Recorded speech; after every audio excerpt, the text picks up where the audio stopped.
the fire training that we can provide more flexible.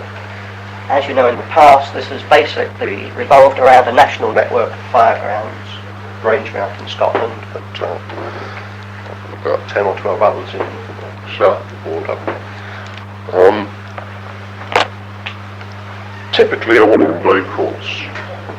What we've put together now is a mobile unit where we can take fire training to little premises, if you've got a bit of waste ground, or certainly to a hotel with a spare bit of car, where we can run a half-day module of fire training, or even a quarter-day module of fire training, whatever we need.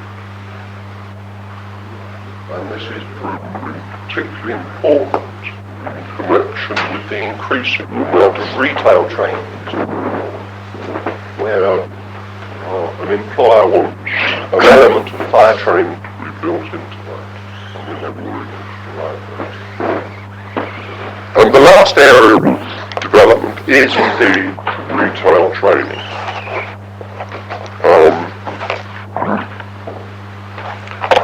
We ran an open day on a training a month ago in Leicester, and we looked to shut our doors at 30 people.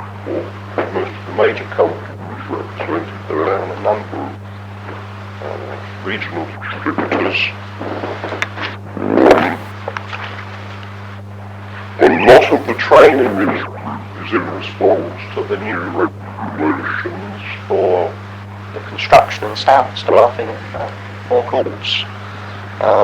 We're offering training on security. Supplier get the best deal he can in negotiations with the dealer, which are so critical in financial sense. So there's a range of training coming along on the retail front. So what I've done is give you a very quick view of one or two areas of development. What we try to do is to keep everyone informed of what we do through the written information we send out, and so we're also working on streamlining that and making our addressing of envelopes more targeted at people we know are interested. But I think the one thing that as a relatively newcomer to this industry I've noticed is the importance of the face-to-face connection and word of mouth, and that is something that we've all got to endeavour to keep going. It's something that I'm certainly encouraging all our training advisors to keep going. It's absolutely fundamental. And I'd like to end by saying thank you for your support, not just to PTAS, but through PTAS to the PTF, not just over the year, but over the years.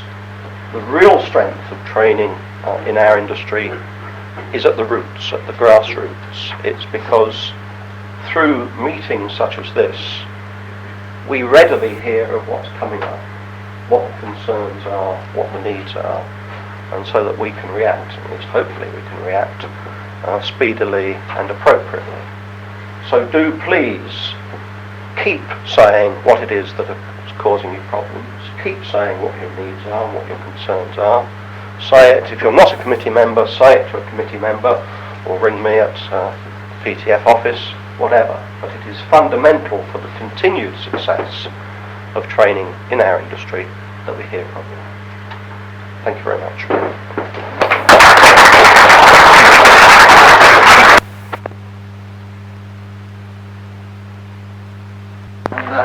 I'm delighted that the organisation is going to continue, having, when I was in the MOD, played parts in the closure of Singapore Naval Base, Malta Naval Base, and Chatham Naval Base.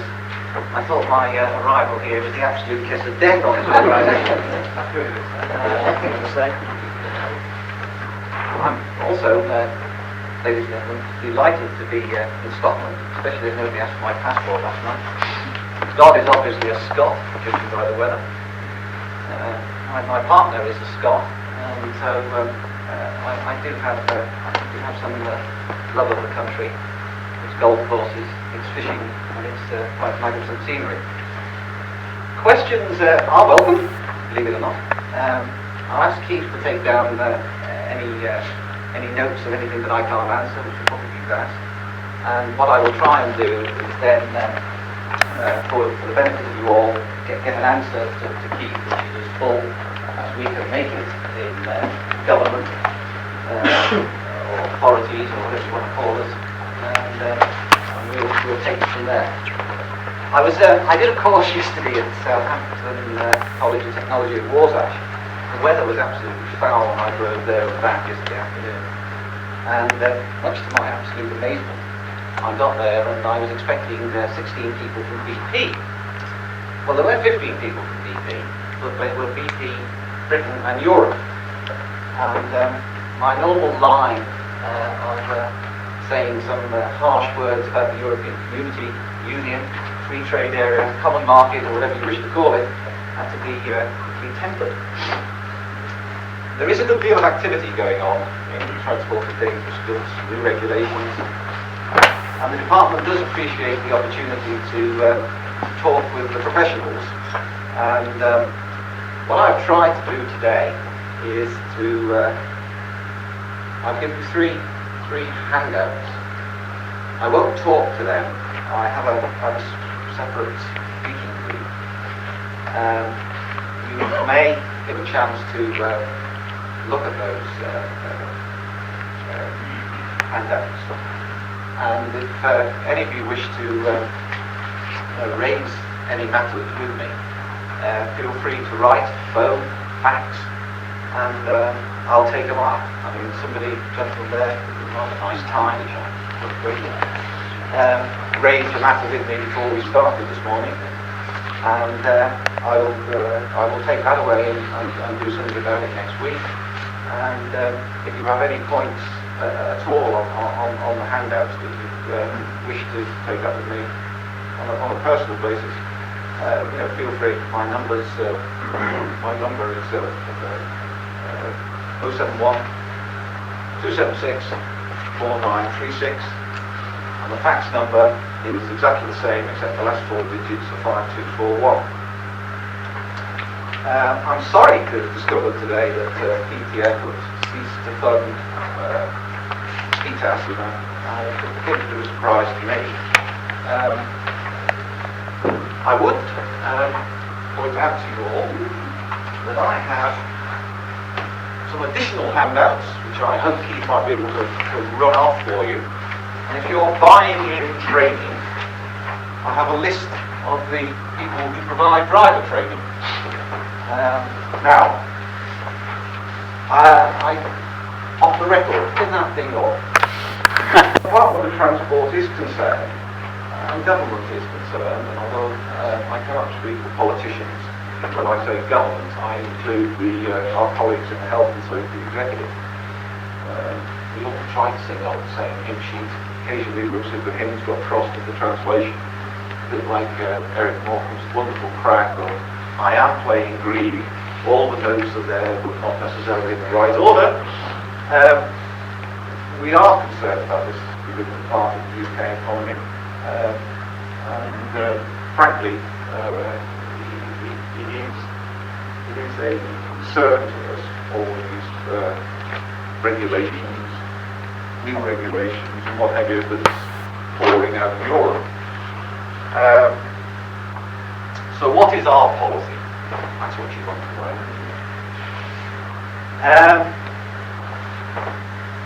Harmonising UK legislation on the transport of dangerous goods with international legislation is being undertaken with two main UK interests in mind. Firstly, we are interested in transport safety, which is the whole basis of the raft of regulations with which you are totally familiar with, or as somebody says, generally muck your lives up. But we all have a commitment to safety, enshrined in the Health and Safety at Work Act as the legal basis. But also within your industry, I know you're all taking responsible care seriously, and we are pleased to work with you in developing these things. Secondly, the Department of Transport is interested in the facilitation of trade. You might say that's the job of the DTI, but we actually see it as part of our brief, because any restriction in transporting the sort of goods that you are concerned with, especially in the export field, is bad. As far as we're concerned, it would not facilitate the sort of trade that we want to see Great Britain PLC involved in. We are concerned to see British industry succeed and to give UK industry an opportunity to do so. There are in the UK very few transport incidents that occur as a direct result of dangerous goods being carried. The 1989 Peterborough incident concerning explosives is the only one that readily comes to mind. There have been transport accidents involving dangerous goods, which have resulted from driving errors, transport accidents in themselves, where the carriage of dangerous goods has made the incident more serious. The Sunderland tanker turnover in 1993 springs to mind. That primarily was a driving accident, which led to a spill of petrol. The results were fairly frightening and spectacular. Luckily, there's no serious damage after 43 motor cars. But we are forever at the mercy of people saying, stop this sort of traffic. And I'm sure I don't have to preach the converted here in saying we cannot stop this sort of traffic with the reasons upon which the industry and rhetoric depends. I suspect most of us came here by motor car, so we had a restriction in the amount of petrol or routing the petrol tankers or God forbid monitoring of the movement of petrol tankers. The life would become fairly horrible to all of us in the United Kingdom, let alone the industry who's got to try and work with these things. However, once any incident, accident takes place involving dangerous goods, there's a call for more regulations. The Department of Health and Safety Executive tries to achieve a balance on the amount of regulation, defining our activities, definite improvements in safety. That is our yardstick. The Department of Transport is very concerned about the number of road accidents and casualties in the United Kingdom. However, the candidate comfort representation actually government takes the fact that we have now reduced the number of casualties, fatal casualties on the road to less than 4,000. Now, the same size population roughly as France, which is half their casualty rate. The underlying public industry and national ethos towards better driving standards is reducing the number of accidents on the roads in the United Kingdom. I hope that will continue. Certainly with my list that will continue.